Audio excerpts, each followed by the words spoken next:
अब पांचवा और अंतिम जो बिंदु है, जो आदेश है, वह क्या है? रिट ऑफ को वारंटो। को वारंटो अर्थात अधिकार पृच्छा, यह भी लैटिन शब्द है। को वारंटो का अर्थ होता है किस अधिकार से। इनके शाब्दिक अर्थ आपको जानने बहुत जरूरी है। हर आदेश का शाब्दिक अर्थ आपको ख्याल रखना जरूरी है। तो अधिकार पृच्छा का अर्थ है किस अधिकार से। जब कोई व्यक्ति ऐसे सरकारी या अर्ध सरकारी पदाधिकारी के रूप में काम करने लगता है जिस पद पर कार्य करने का उसे कानूनी अधिकार नहीं है, तब ये वाला आदेश कोर्ट जारी करके पूछ सकता है कि किस अधिकार से तुम ये कार्य कर रहे हो। न्यायालय अधिकार पृच्छा लेख के द्वारा उस व्यक्ति से पूछ सकता है कि किस आधार पर वह यहाँ पर कार्यरत है, किस आधार पर वह कार्यशील है। और न्यायालयों को एक तो ये हुआ बिंदु, साथ ही न्यायालयों को यह भी अधिकार है कि वह उस व्यक्ति को पदमुक्त भी कर दे। यदि न्यायालय को लगता है कि इस पद पर यह बैठा हुआ व्यक्ति गैर आधिकारिक रूप से यहाँ काबिज है और गैर आधिकारिक से उसकी पात्रता नहीं रखता, उसका अधिकार नहीं रखता है, तो न्यायालय उसे पद मुक्त भी करा सकता है। और इसके लिए कोई केस वगैरह की जरूरत नहीं है। व्यक्तियों द्वारा साधारण परिस्थितियों में न्यायालय की शरण लेकर मौलिक अधिकारों की रक्षा की जाती है। ये तो हमने अभी तक पढ़ा। व्यक्तियों द्वारा साधारण परिस्थितियों में न्यायालय का दरवाज़ा खटखटाकर हम अपने मौलिक अधिकारों की रक्षा कर सकते हैं। संविधान द्वारा संकट काल में नागरिकों के मूल अधिकारों को स्थगन करने की व्यवस्था की गई है। ये तो भी हमने पढ़ा। बाद में इन अधिकारों की रक्षा के लिए न्यायालय के अलावा कुछ और ढांचे तैयार किए गए। उसमें राष्ट्रीय अल्पसंख्यक आयोग, राष्ट्रीय महिला आयोग, राष्ट्रीय अनुसूचित जाति जनजाति आयोग, ये आपने सब सुना है। और ये संस्थाएं जो हैं, ये अल्पसंख्यक, महिला आयोग महिलाओं, और अनुसूचित जाति जनजाति आयोग दलित वर्ग, इनके अधिकारों की रक्षा करने का कार्य करता है। तो इस प्रकार हम देखते हैं कि कैसे मौलिक अधिकार सामान्य स्थितियों में देश के समस्त नागरिक को दिए गए हैं। वे अधिकार कौन कौन से हैं, उन अधिकारों की क्या सीमा है, उन अधिकारों के क्या अपवाद हैं, उन अधिकारों के उपयोग के क्या अपवाद हैं। साथ ही ये भी जाना कि ये सारे अधिकार हम तभी इसका आनंद ले सकते हैं जब तक उसकी आत्मा और हृदय अर्थात संवैधानिक उपचार का अधिकार उपलब्ध हो। साथ ही ये भी जाना कि इमरजेंसी में, आपातकाल में इनमें से कुछ अधिकार हटा लिए जाते हैं, सरकार द्वारा ले लिए जाते हैं, स्थगित कर दिए जाते हैं। और इसके बाद रिट्स की बात करते हुए हमने समझा कि न्यायालय स्वयं संज्ञान लेते हुए 5 तरह के आदेश जारी कर सकता है अलग अलग परिस्थितियों में। ये 5 तरह के आदेश अलग अलग नामों से जाने जाते हैं, इनका उद्देश्य अलग अलग है। और इनमें से कुछ आदेश तो ऐसे हैं जो न्यायालय द्वारा न्यायालयों को ही दिए जाएं। को वारंटो जो अंतिम रिट था जिसका हमने अध्ययन किया, उसके तहत कोर्ट को यह अधिकार है कि लोगों को वो पदच्युत भी कर दे, पद से भी हटा दे। अंतिम बात जो अभी तक हमने समझी कि न्यायालय जहां हमारे संवैधानिक अधिकारों का रक्षक है, सर्वोच्च रक्षक है, वहीं कुछ और अन्य संस्थाएं भी हैं जो समाज के विभिन्न तबके के लोगों के अधिकारों के लिए कार्य कर रही हैं। सुनिश्चित करती हैं कि उनके अधिकारों का हनन ना हो रहा हो, उनके साथ ज्यादती ना हो रही हो, जिसमें महिला आयोग, जाति आयोग, अनुसूचित जाति जनजाति आयोग, अल्पसंख्यक आयोग आदि आदि हैं। इनके मौलिक अधिकार और अन्य अधिकारों की रक्षा के लिए कानून द्वारा राष्ट्रीय मानवाधिकार आयोग का भी गठन किया गया है और इस प्रकार राष्ट्रीय मानवाधिकार आयोग, नेशनल ह्यूमन राइट्स कमीशन, देश में अधिकारों को लेकर एक तरीके से सर्वोच्च संस्था है जो नागरिकों के अधिकारों के दुरुपयोग सदुपयोग पर पैनी नज़र रखते हुए कार्य करता है। हमने जब अधिकारों की बात की तो उसके साथ साथ ये भी स्पष्ट किया कि हर मौलिक अधिकार की अपनी कुछ सीमाएं हैं, यानी मौलिक अधिकार असीमित नहीं है। कुछ सीमाएं तो संवैधानिक प्रावधान के तहत ही की गई हैं और मौलिक अधिकार के खिलाफ जाकर कुछ प्रावधान संविधान में कर दिए गए हैं। जैसे समानता के अधिकार के अंतर्गत कुछ अपवाद हैं जो देखा जाए तो समानता के अधिकार के खिलाफ जाते हैं, लेकिन ऐसा सरकार के लिए करना कई कारणों से आवश्यक था जिसका हम जिक्र कर चुके हैं। अब कई बार स्थितियां ऐसी आती हैं जब मौलिक अधिकारों का स्थगन कर दिया जाता है। एक जिक्र मैंने किया था आपातकाल का।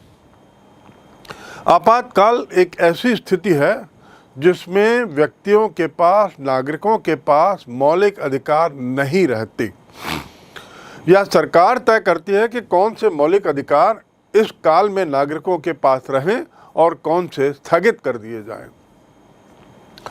तो अब हम ऐसी स्थितियों के बारे में और इसके परिणाम क्या होते हैं नागरिकों पर, इस पर थोड़ी चर्चा करें। पहला है स्वतंत्रताओं का स्थगन, सस्पेंशन ऑफ फंडामेंटल राइट्स, अर्थात मौलिक अधिकारों के स्थगन के तहत पहला है स्वतंत्रताओं का स्थगन, suspension of rights to freedom. भारतीय राष्ट्रपति संविधान की धारा 352 के अनुसार संकट काल की जब घोषणा करता है, आपातकाल की घोषणा करता है, तो अनुच्छेद 19 जो स्वतंत्रता से जुड़ा हुआ है, जिसमें स्वतंत्रताएं दी गई हैं, जैसे विचार अभिव्यक्ति की स्वतंत्रता, सभा सम्मेलन की स्वतंत्रता, संघ बनाने की स्वतंत्रता, भ्रमण की स्वतंत्रता, निवास की स्वतंत्रता, ये स्वतंत्रताएं स्थगित हो जाती हैं। सुनिएगा, मैंने कहा राष्ट्रपति के द्वारा, राष्ट्रपति ही इन अधिकारों को सस्पेंड कर सकता है और वो धारा कौन सी है जिसके तहत वो करता है? अधिकृत है धारा 352। धारा 352 के तहत राष्ट्रपति अधिकृत हैं इन सब अधिकारों को किसी कारणवश संकट काल की स्थिति में स्थगित कर देने के। मौलिक अधिकार स्थगित होने की स्थिति में क्या होता है? हम कानून के दरवाजे नहीं खटखटा सकते, अर्थात सरकार ने हमारे अधिकार लेकर, अब सरकार ने ये स्वतंत्रता पाली है कि वे हमें स्वतंत्रता न दे, हमें विभिन्न तरह की जो अधिकार मिले हैं उनसे हमें वंचित कर दे, चाहे वे समानता का अधिकार हो, स्वतंत्रता का अधिकार हो और धार्मिक स्वतंत्रता का अधिकार हो, संस्कृति शिक्षा का अधिकार हो, आदि आदि। इसमें स्वतंत्रता का अधिकार सबसे महत्वपूर्ण है, जिसका बड़ा दुष्प्रभाव समाज पर पड़ता है, नागरिकों पर पड़ता है। यदि हम बात करें आपातकाल की, तो आपातकाल में पुलिस के पास ये अधिकार है कि वो हमें गिरफ्तार करके ले जाए और हम उस पर सवाल न कर सकें, हम न्यायालय न जा सकें। आपने मीसा, टाडा, पोटा ये सब सुना, पढ़ा। आपातकाल के समय जो मीसा कानून लगाया गया था वह कुछ इस तरह का था जिसे लोग कहते हैं बड़ा भयावह कानून था। तो आपातकाल की स्थिति में नागरिकों के अधिकार सस्पेंड हो जाते हैं, सरकारी तंत्र जो है वह तानाशाही रवैया अपना लेता है और आपातकाल के हटने की घोषणा होते ही ये सारे अधिकार वापस मिल जाते हैं। अब थोड़ा हम मौलिक अधिकारों के इस चार्ट को देखें। पहला समानता का अधिकार, स्वतंत्रता का अधिकार, फिर शोषण के विरुद्ध अधिकार, धार्मिक स्वतंत्रता का अधिकार, संस्कृति और शिक्षा संबंधी अधिकार और अंतिम है इलाज का उपचार। अब इसमें समानता के अधिकार की यदि बात करते हैं तो समानता के अधिकार के अंतर्गत 4 बिंदुओं पर हमने चर्चा की थी। विधि के समक्ष समानता, सामाजिक समानता, सरकारी नौकरियों के लिए अवसर की समानता, अस्पृश्यता का अंत और उपाधियों का अंत। ये समानता के अधिकार के तहत कुछ प्रावधान। इसमें इसके बाद दूसरा है स्वतंत्रता का अधिकार। स्वतंत्रता के अधिकार के तहत हमें जो स्वतंत्रताएं मिली हैं, भाषण तथा अभिव्यक्ति की स्वतंत्रता, शांतिपूर्ण निशस्त्र सभा की स्वतंत्रता, समुदाय और संघ कर बनाने की स्वतंत्रता, देश के किसी भाग में भ्रमण तथा निवास की स्वतंत्रता, व्यवसाय की स्वतंत्रता, अपराध की दोष सिद्धि विषय में संरक्षण की स्वतंत्रता, जीवन और शरीर रक्षण की स्वतंत्रता और अंतिम है बंदीकरण से संरक्षण की स्वतंत्रता। तीसरा जो अधिकार है शोषण के विरुद्ध, धारा 23-24, मनुष्यों का क्रय विक्रय पहला बिंदु, उसका निषेध है। दूसरा बेगारी का निषेध है और तीसरा बाल श्रम भी निषेधित है। ये है शोषण के विरुद्ध। चौथा है धार्मिक स्वतंत्रता। भारत के संदर्भ में यह स्वतंत्रता बहुत महत्वपूर्ण है। इसके 4 भाग हैं। पहला, धार्मिक आचरण एवं प्रचार की स्वतंत्रता, अल्पसंख्यकों के हितों का संरक्षण भी उसी के तहत आता है। दूसरा, धार्मिक कार्यों के प्रबंध की स्वतंत्रता। तीसरा, धर्म विशेष की उन्नति हेतु कर देने के न देने की स्वतंत्रता, कर देने या न देने की स्वतंत्रता। और चौथा है व्यक्तिगत शिक्षण संस्थानों में धार्मिक शिक्षा देने की स्वतंत्रता। ये हमारे धार्मिक स्वतंत्रता के अधिकार के तहत। अब पांचवा है संस्कृति और शिक्षा संबंधी। संस्कृति और शिक्षा संबंधी अधिकार की यदि हम बात करें तो उसमें सबसे पहले आता है अल्पसंख्यकों के हितों का संरक्षण।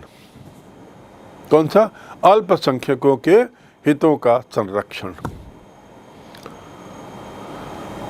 उसके बाद संवैधानिक उपचारों के तहत किस तरह के उपचार के प्रावधान हैं। अच्छा, अल्पसंख्यकों के हितों के संरक्षण के अलावा संस्कृति और शिक्षा के तहत अल्पसंख्यकों की अपनी शिक्षण संस्थाएं को स्थापित करने की और उसको चलाने का भी अधिकार दिया गया है। अब अंतिम है इलाज का अधिकार, उपचार का अधिकार। इसमें पहला है बंदी प्रत्यक्षीकरण लेख,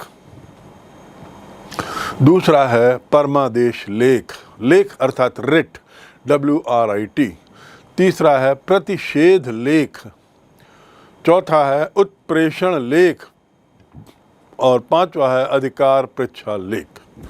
इस प्रकार इस फ्लो चार्ट से आपको एक खाका मिल जाता है कि हमारे अधिकारों को कैसे विभाजित किया गया है और उसके क्या क्या बिंदु।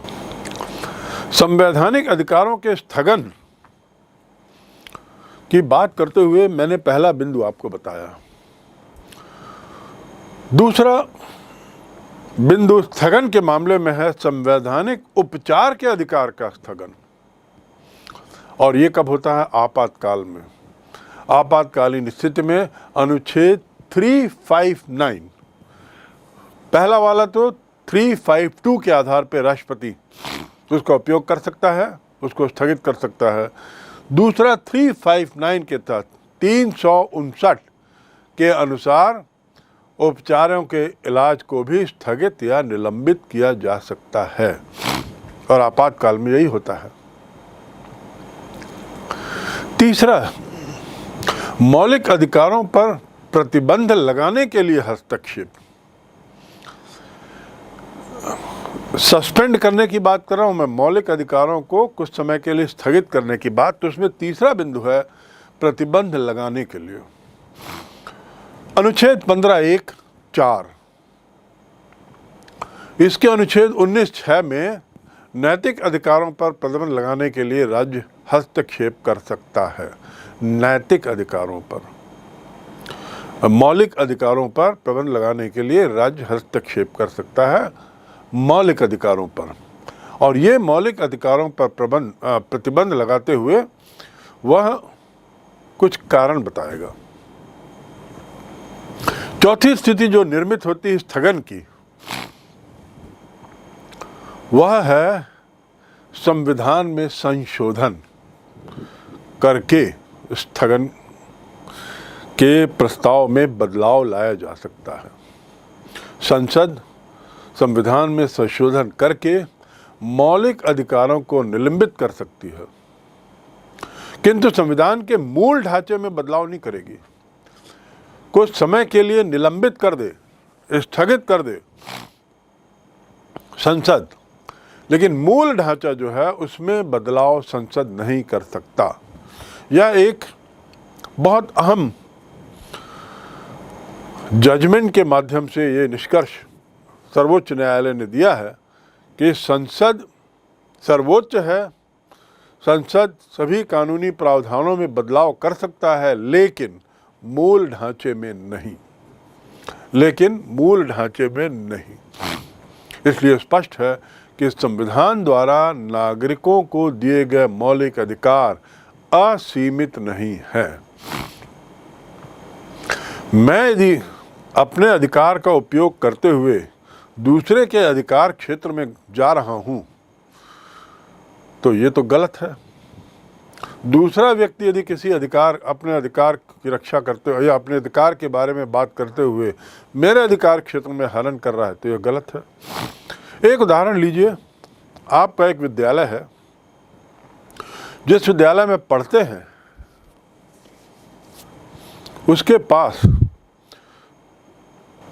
एक व्यक्ति रोज आके खड़ा हो जाता है भोंपू लेकर, लाउड स्पीकर लेकर, और जोर जोर से वहाँ कुछ भी बोलने लगता है, चाहे वे अपनी लाइन अपने धर्म के बारे में बोले या दूसरों की आलोचना करे या कुछ ना कुछ बोलते रहता है, जिससे क्या होता है, आपके पढ़ाई में व्यवधान आता है। और जो बोलता है वह भी बेसिर पैर है। क्या हम ऐसा कर सकते हैं?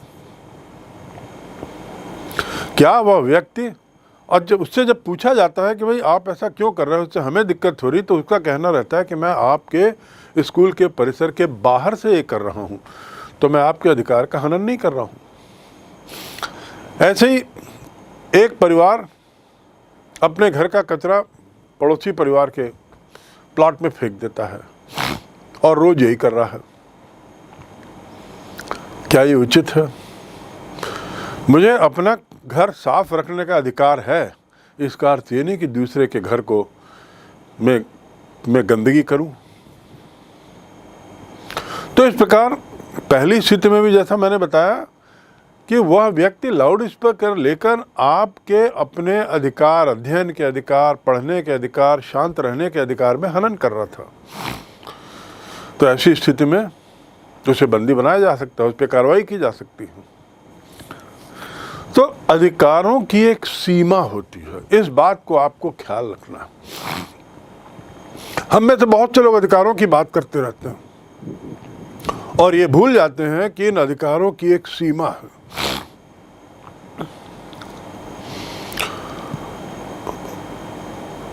उन्नीस 1917 में सोवियत संघ में जब क्रांति हुई और वहाँ की सत्ता बदली, तो एक महिला सब्जी की टोकरी लेकर बड़ी खुश होकर बीच सड़क पे जा रही थी। वो सिर में सब्जी की टोकरी ली हुई थी और बड़े आनंदमय प्रफुल्लमय तरीके से वो सड़क के बीचों बीच चलती जा रही थी और उसकी बात से लग रहा था कि स्वतंत्र होने की खुशियाँ मना रही हो। पीछे से गाड़ी आई, उसने हॉर्न दिया, महिला नहीं हटी और 2-3 गाड़ियाँ, ऐसे 6-7 गाड़ियाँ जब इकट्ठी हो गई और हॉर्न देने का असर नहीं पड़ा, तो एक व्यक्ति उसके पास उतर के जाता है और उससे पूछता है कि आपको हॉर्न सुनाई नहीं दे रहा है क्या? What is wrong with you? आप बीच सड़क पे क्यों चल रही हैं, रास्ता क्यों नहीं दे रही हैं? तो उसका कहना था, तुमको मालूम नहीं आज हम स्वतंत्र हो गए। इसका मायने ये कि महिला स्वतंत्रता का अर्थ ये समझ रही थी कि वो असीमित है, मैं कहीं भी चल सकती हूँ, भले उससे किसी दूसरे को कितना भी व्यवधान क्यों ना हो। ऐसा गलत है।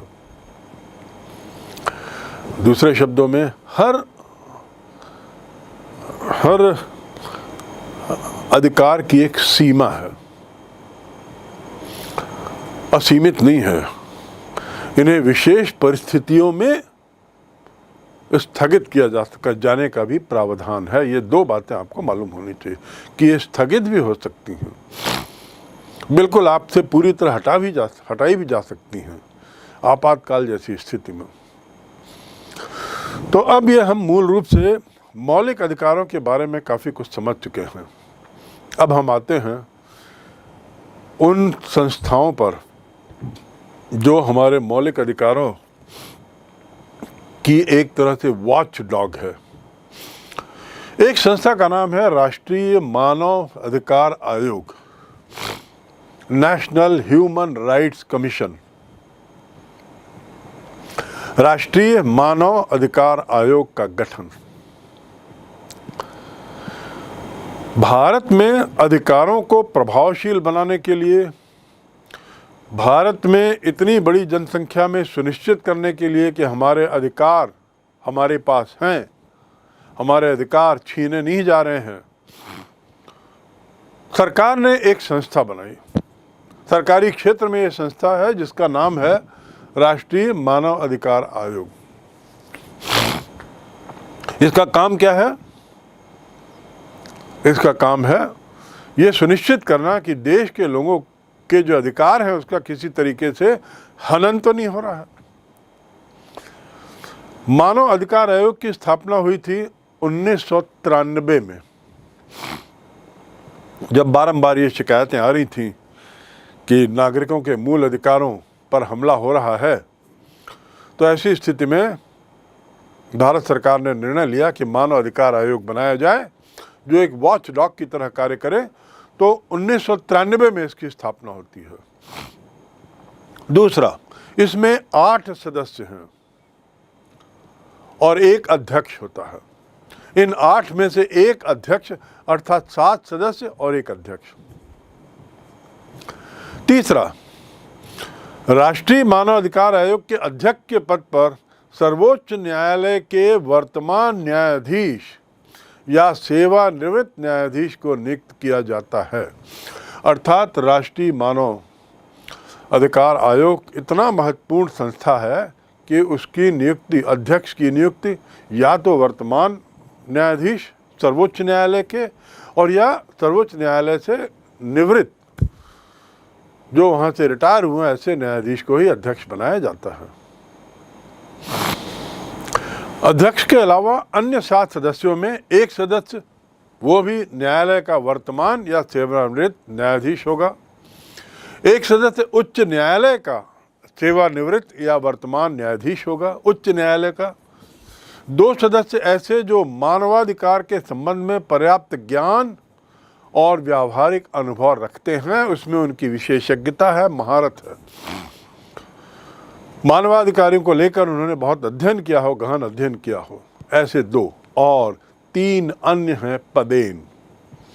3 अन्य जो सदस्य हैं वो पदेन है। पदेन अर्थात क्या? जो भी अल्पसंख्यक आयोग का अध्यक्ष होगा वह स्वतः ही मानव अधिकार आयोग का सदस्य रहेगा, नियुक्त करने की जरूरत नहीं।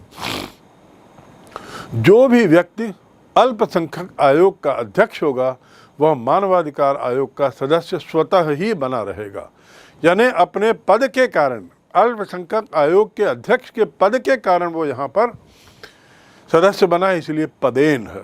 दूसरा, राष्ट्रीय अनुसूचित जाति जनजाति का अध्यक्ष, वह भी पदेन सदस्य है। और तीसरा, महिला आयोग की अध्यक्ष, वह भी पदेन है। मानव अधिकार आयोग के ये 3 पदेन सदस्य हैं। राष्ट्रीय मानव अधिकार आयोग, इसके जो पहले अध्यक्ष थे वे थे श्री रंगनाथ मिश्रा, जो सेवानिवृत्त हो चुके थे, लेकिन बहुत महत्वपूर्ण काल में इन्होंने इस पद को संभाला और पहले अध्यक्ष बने। देश के पूर्व न्यायाधीश राजेंद्र बाबू 2007 को राष्ट्रीय मानवाधिकार के अध्यक्ष का पद बने। वे आयोग के 5वें अध्यक्ष थे और उसके बाद कई लोग अध्यक्ष बनते गए। तो आपको श्री रंगनाथ मिश्र के नाम को याद रखना होगा, जो पहले अध्यक्ष थे। मैंने बताया 1993 में इसकी स्थापना होती है। 7 सदस्य प्लस 1 अध्यक्ष होते हैं। इन 7 सदस्यों में एक सर्वोच्च न्यायालय से, एक उच्च न्यायालय से, 2 मानवाधिकार में विशेषज्ञता हासिल रखने वाले और 3 पदेन। इसका जो कार्यालय है